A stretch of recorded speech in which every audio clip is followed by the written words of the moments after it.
আগামীর কোন ঈদে যেন এইরকম কোন বেহায়াপনা প্রদর্শন না হয়।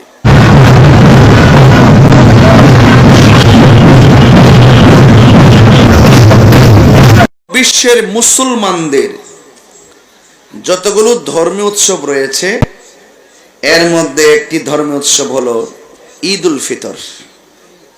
ঈদ উল ফিতর দলে দলে মানুষ ঈদগাহে যায় আর কুলাকুলি করে,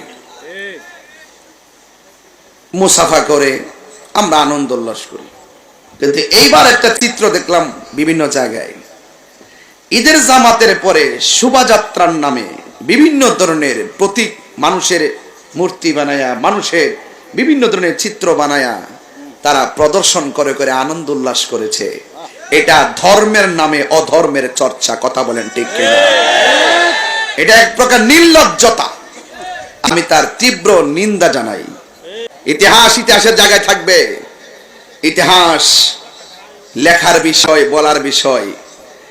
ইতিহাস আর ইতিহাসের নামে কোন ধরনের নির্লজ্জতা, কোন ধরনের বেহায়াপনা কিংবা অশ্লীলতা, কোন ধরনের প্রতিমা প্রদর্শন এটা জায়েজ নেই। কথা বলেন ঠিক কিনা?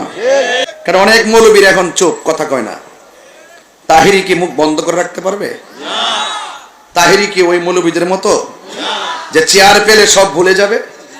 আর তাহিরি তো চেয়ার প্রতি রাত্রেই পায়, যে প্রতি রাত্রে সম্মান করে আপনারা আমাকে চেয়ার দেন।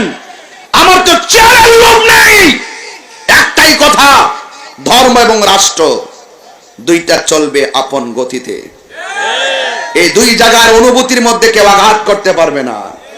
ধর্মের নিয়ে অধর্মের চর্চা চলবে না।